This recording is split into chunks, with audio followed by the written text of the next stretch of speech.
제가 차주였어도 억장이 무너졌을 것 같습니다. 이전 모델보다 최대 1000만원이나 비싸졌고 현대차를 대표하는 차종입니다. 그런데 이달 들어서 9번째 무상수리 통지가 나왔다면 어떨 것 같으세요? 신형 그랜저 이야기인데 무상수리 8번이라는 기록을 경신했다는 소식을 전해드린 게 엊그제 같거든요. 그런데 이번에 또 문제가 생겼다고 합니다. 저는 이게 단순히 결함 이슈에서 끝나지 않을 거라고 봅니다. 그랜저가 거의 매월 무상수리 통지가 나오고 있는 상황인데 이게 저는 그랜저뿐만 아니라 현대기아차를 타는 차주들이 한 번쯤 다시 생각해봐야 하는 문제라고 봅니다. 왜 이렇게 이야기하는 건지 쉽고 빠르게 정리해드리겠습니다. 인터넷 가입이라면 당신은 아정당을 떠올리지 않을 수도 있습니다. 당신의 습관은 통신업체에 고정되어 있을 수도 있습니다. 모르면 놓치는 당연한 권리, 인터넷 정수기만 사용해도 받을 수 있는 지원금 77만원, 인터넷 가입은 아정당입니다. 지금 보시는 게 뭐냐면 그랜저 풀체인지 모델이 출시된 이후로 어떤 무상 수리가 있었는지를 정리한 표입니다. 많기도 하죠. 시동 꺼진 문제부터 엔진 경고등 점등 문제, 타이어 공기 주입기 문제, 도어 핸들 터치 센서 문제, 전동 트렁크, 메모리 시트 스위치 누락까지 8건이나 되는 공식적인 문제가 있었습니다. 그런데 이번에 하나가 추가돼서 9번째 무상 수리가 진행된다고 합니다. 이번에는 뭐가 문제인가 봤더니 LED 구동 모듈, 이걸 줄여서 LDM이라고 하는데 LDM이랑 센서 램프 간 간헐적 통신 오류가 일어났고 이것 때문에 차폭등 일부 주위에 불이 켜지지 않는 문제가 발생했다고 합니다. 그랜저 차폭등은 다들 아시죠? 앞부분에 일자형 헤드램프가 있잖아요. 이 헤드램프가 주간주행등, 차폭등, 방향 지시등까지 모든 역할을 합니다. 이것 때문에 양쪽 LED 구동 모듈을 교환하고 밝기를 맞추는 작업을 진행해야 한다고 하고요. 대상 차량은 올해 2월 7일부터 11일까지 생산된 그랜저 내연기관 모델하고 그랜저 하이브리드까지 총 692대라고 합니다. 차주들은 직영 하이테크 센터나 블루엔즈를 방문해야 하고요. 작업 시간도 깁니다. 55분이나 걸린다고 합니다. 그런데 더 큰 문제는 이겁니다. 아까 봤던 표를 다시 보면 LED 드라이브 모델 불량 건수가 하나 있잖아요. 이게 작년 12월에 발생한 문제인데 똑같은 문제가 또 발생했다는 거죠. 물론 원인은 조금 달랐습니다. 이 당시에는 모듈 생산 문제 때문에 외부 기온이 낮아지면 차폭등 일부가 켜지지 않는 문제로 이어졌던 겁니다. 원인은 다른데 문제 자체는 동일해서 LED 구동 모듈 품질 자체에 문제가 있는 게 아니라는 말도 나오고 있습니다. 저는 이게 지금 어떻게 된 일인지 싶습니다. 지난번 영상에서 현대차 전현직 연구원들의 인터뷰 내용을 소개해드렸죠. 요즘 나오는 신차에 이렇게 문제가 많은 이유가 충분한 도로 테스트를 하지 못하고 있고 여기에 전기차까지 더해지면서 차종은 많아지고 한마디로 테스트를 충분히 못하고 내보내는 게 가장 큰 문제라고 했잖아요. 그런데 그랜저는 해도 너무하다 이거죠. 그랜저 단일 모델 단위로 봐도 굉장히 불명예스러운 일입니다. 소렌토 하이브리드 이후로 초기에 가장 많은 무상 수리와 리콜을 진행한 차에 이름을 올린 겁니다. 저는 이게 단순 그랜저만의 문제라고 생각하지 않습니다. 이유는 간단합니다. 첫 번째는 그랜저는 가격을 올리면 안 되는 차였다는 걸 현대차 스스로 증명해 버렸다는 겁니다. 요즘 현대차 가격 상승에 대한 이야기가 많이 나오는데 이 중심에는 당연히 그랜저가 있습니다. 지금까지 나온 현대차 신차 중에 가격 상승 범위가 가장 높거든요.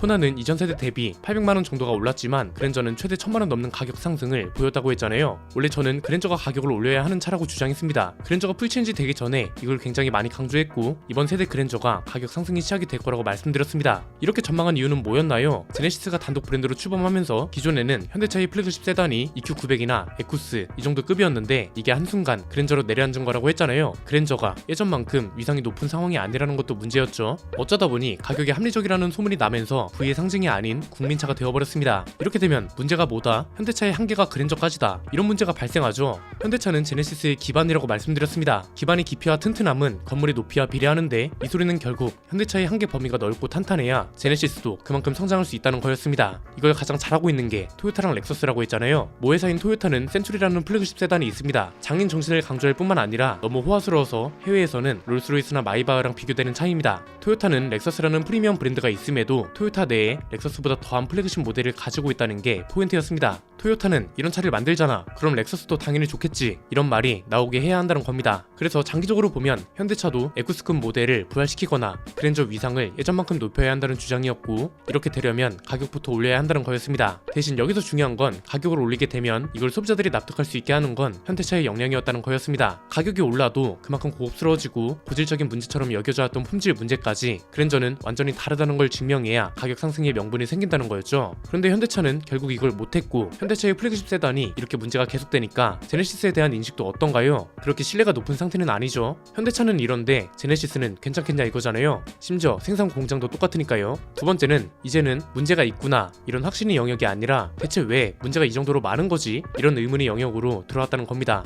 이건 다른 차종들한테도 분명 영향을 줄 겁니다. 지난번에 무상수리만 8번째라는 발전하는 영상에서 결론 지은 건 뭐였나요? 도로 테스트가 충분하지 못한 상황이라 출고 이후에 발생할 수 있는 문제를 잡기 어려운 상황이다, 이런 거였죠. 그래서 이번 그랜저가 그 문제를 고스란히 증명하고 있다는 거였는데 9번째까지 문제가 터지니까 이것도 이제 맞나 싶은 겁니다. 아무리 도로 테스트가 줄었다고 해도 너무 많잖아요. 현대차가 자동차를 처음 만드는 회사도 아니고 바뀌어 봐야 뭐가 얼마나 바뀌었겠어요. 그랜저가 전기차가 된 것도 아니고 자율주행차가 된 것도 아니고 똑같은 내연기관차에 디자인과 기능이 바뀌거나 추가된 정도잖아요. 엔진이 조금 개선되고 디자인이 바뀌고 전자 장비가 좀 추가된 수준이고 심지어 도어 핸들도 아이오닉5 같은 차에 들어갔던 건데 왜 그랜저에서는 문제가 되는 거냐 이거죠. 이것도 현대차에서 공식으로 발표하거나 한 내용이 없기 때문에 차주들 입장에선 추리를 할 수밖에 없습니다. 단기적으로 전개해보면 이렇습니다. 신차가 그랜저만 있는 것도 아닌데 왜 하필 그랜저만 이렇게 많은 걸까요? 이건 비교적 간단합니다. 그냥 코나랑 비교했을 때 그랜저가 당연히 훨씬 많은 전력을 쓰고 전자 장비도 훨씬 많기 때문에 프로그램 충돌 가능성도 더 큰 겁니다. 단순하게 비유하자면 머리는 하나인데 팔다리는 다른 차에 비해 많으니까 그만큼 오류가 생길 가능성이 많다는 거죠. 그 다음은 문제가 생기는 건 알겠는데 어떻게 이렇게 다양한 문제가 짧은 시간에 이렇게나 많이 생길 수 있냐 이겁니다. 이건 좀 복잡한데 최대한 간단하게 설명하면요, 예전에 비해서 나아진 게 없기 때문에 그렇다고 볼 수 있습니다. 그냥 상식적인 선에서 생각해보면 자동차가 세대 교체되면서 전자장비도 많아졌고 옵션의 기능도 굉장히 큰 폭으로 발전을 했습니다. 그러면 이 소리는 기능이 많아진 만큼 당연히 테스트 과정도 많아져야 한다는 거잖아요.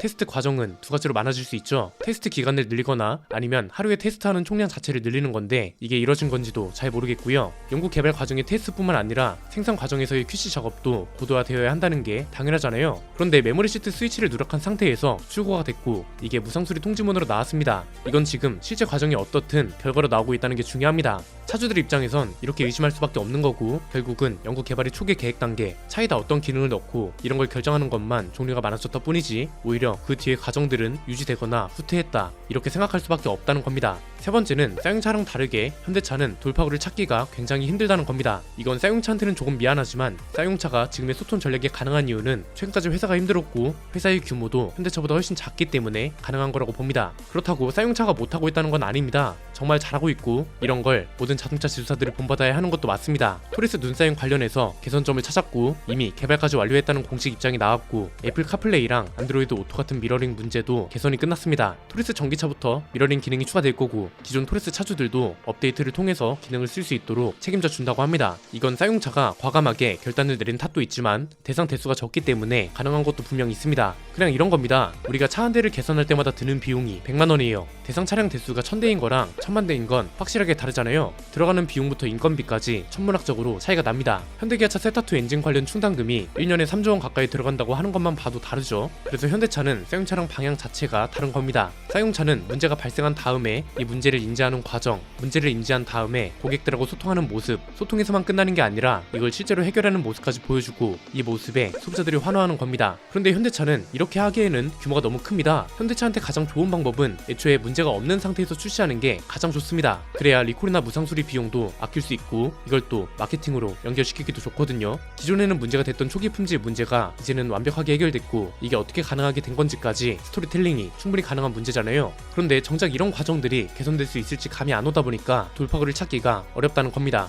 그냥 이런 겁니다. 현대차는 이런 걸 바꾸려면 구조 자체를 뜯어 고쳐야 한다는 겁니다. 예를 들어서 생산 과정에서 QC 품목과 인력을 늘린다? 그러면 노사 간 합의도 해야 하고 임금 협상도 해야 하고 이게 결렬되면 아예 뜯어 고쳐야 하는 거잖아요. 그래서 현대차는 사후 서비스가 아니라 애초에 차를 완벽하게 만드는 게 가장 좋고 그러려면 지금이라도 테스트와 검수 과정이 더 확실하게 늘어나야 한다고 봅니다. 이제는 어떤 생각까지 드냐면 그랜저라서 이렇게 된 게 아닌가 싶기도 합니다. 코나라던가 이후에 출시될 EV9이나 산타페 풀체인지, 카니발 페이스리프트 이런 차들은 미국에도 대규모로 수출되는 차잖아요. 그런데 그랜저는 내수용 차입니다. 해외 시장에서는 아주 소량으로 수출이 되고 있는 차라고요. 그래서 그런 건가? 이런 생각이 드는 것도 사실입니다. 저는 이런 생각이 근거 없는 의심이라는 걸 현대차 스스로 깨줬으면 하는 바람이 굉장히 큽니다. 4월이 되면 10번째 무상수리가 나오지는 않을까 벌써부터 걱정입니다. 진짜 재수 없으면 다 걸리는 차주들도 있을 거고 최소 5번 이상은 서비스 센터에 가야 한다는 건데 돈 주고 산 차 때문에 이게 무슨 날벼락인가요? 오늘 내용은 여기까지입니다. 내용이 유익하셨다면 구독과 좋아요, 알림 설정 부탁드립니다. 지금까지 저는 안피디였습니다. 감사합니다.